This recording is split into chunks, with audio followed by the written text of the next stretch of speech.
Welcome back to Utah's Gentleman Farmer. I'm Randy Vaudry. I'm the host of this YouTube channel. This is an exciting day for me because this is the culmination of at least 6 to 8 months of pruning, thinning, and working with these apple trees so that we can get the awesome harvest that we're experiencing. It's just amazing. Now, I mentioned this before, but back when I was thinning these apples, a lot of you, I think, thought that I was throwing away an awful lot of apples by thinning them out. Also, I pruned this tree so that it would also limit how many apples would be on every branch and twig. As you can see, that is not a problem.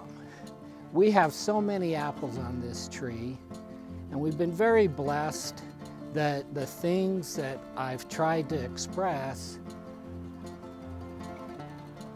in previous videos have come to fruition. It doesn't always work this nicely, but this year it worked amazingly, phenomenally. So you can see that we have lots and lots of apples on this tree. They're all wonderful apples too. Now, as you noticed, to begin with, I was picking up apples off the ground.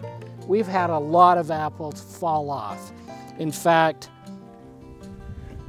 we have probably picked up off the ground a dozen of these buckets full of apples that, although some of them got bruised as they fell on the ground, they're perfectly fine for pie filling, for applesauce, for apple juicing. If the bruising bothers you, you can cut around those. On a previous episode, we talked about and showed how to peel and core apples in a very quick manner. And we'll be doing that again this year. Anyway, so you can do that with these marred apples. Some of them got a little bruise on them or a little nick on them as they fell to the ground. But they're perfectly fine. And my daughter's made apple juice that is just really exceptional. We're going to be harvesting today, and it's an exciting day for me. Now, if the apples are bad enough, we can throw them over to our horses. But anyway, let's start looking at these. One of the ways that you can tell that an apple is ripe is you cut it down the center.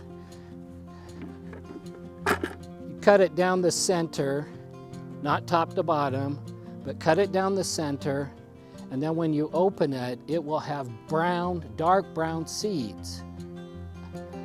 If they're not dark brown, then it's probably not ripe.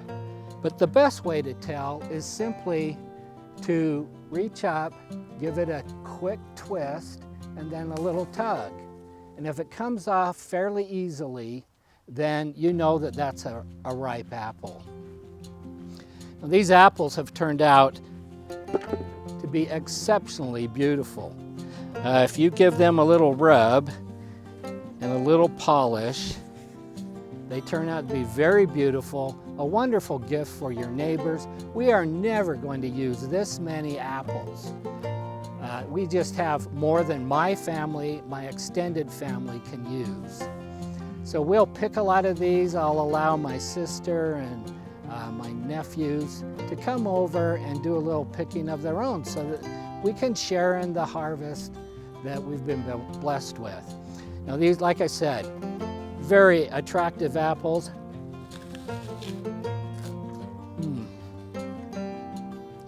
That is sweetness at its best.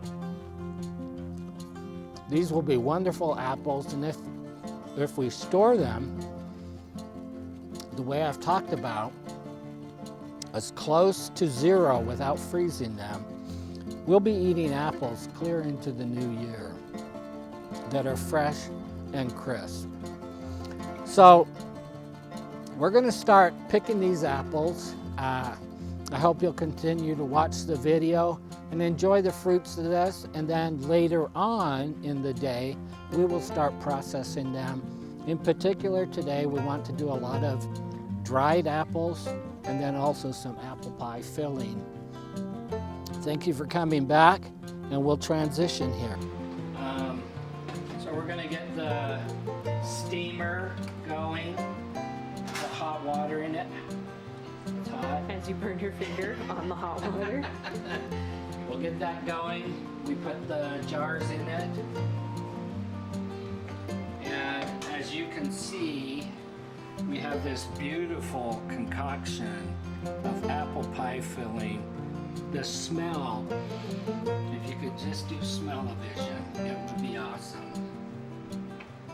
So we've cooked that, or I should say, Leslie, my wife, and Mackenzie, my daughter, have been working on this. Now we're just going to ladle them into jars and spill some on yourself. Tomorrow morning, wouldn't this be good inside of a crepe? Oh, apple pie crepe. Apple pie crepe. That would be delish.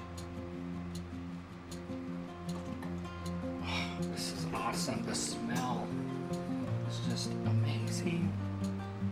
Oh, don't want to get above that. Let's put in just a tad bit of juice. There we go.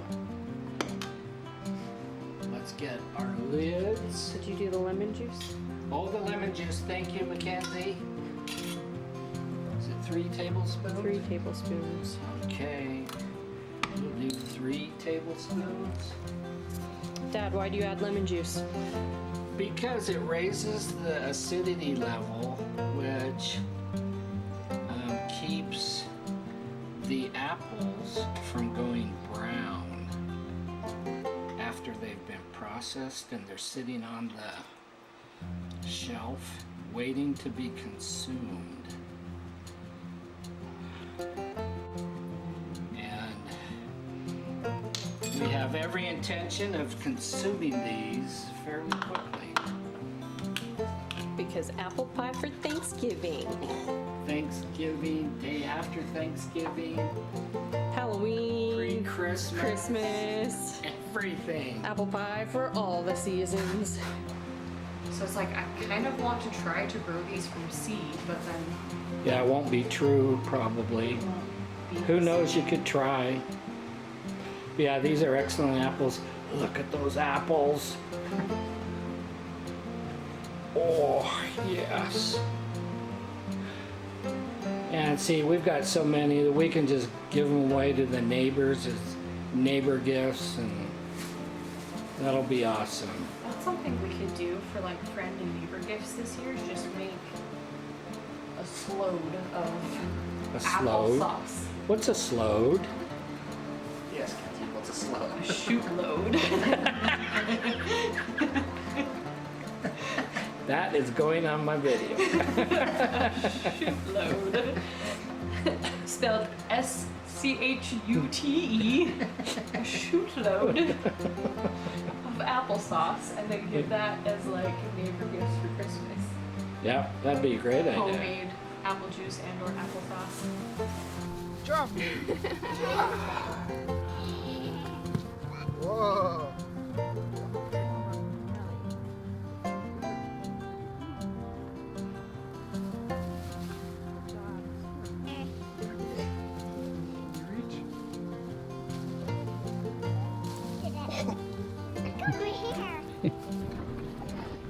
Do you like those horses, Benna? Yeah. They're pretty fun, huh?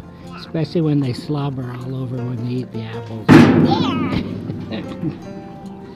Nice job, you two. I need to get another one. Do you like that apple, Benna? They're pretty good, huh? We'll pick that up in just a second.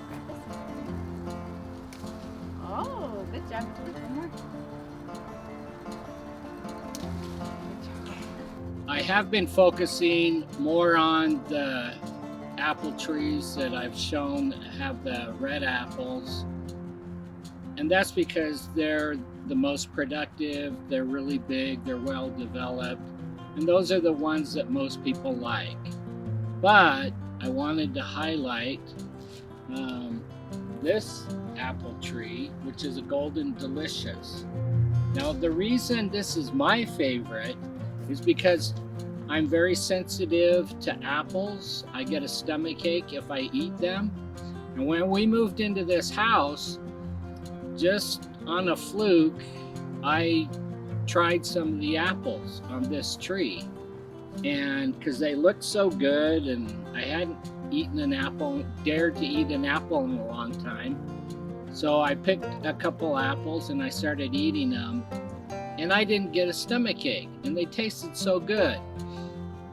So the only reason I'm highlighting this is that Golden Delicious is a variety of apple that those of us who have sensitive stomachs can tolerate, and tolerate them very well. So I can eat a couple of these apples every day for a week and not have any problems.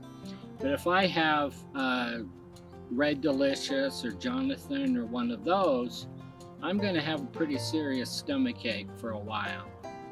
As I've always said, this is all about producing our own food in the way we want it, and also doing things that build relationships and self-esteem with our family members.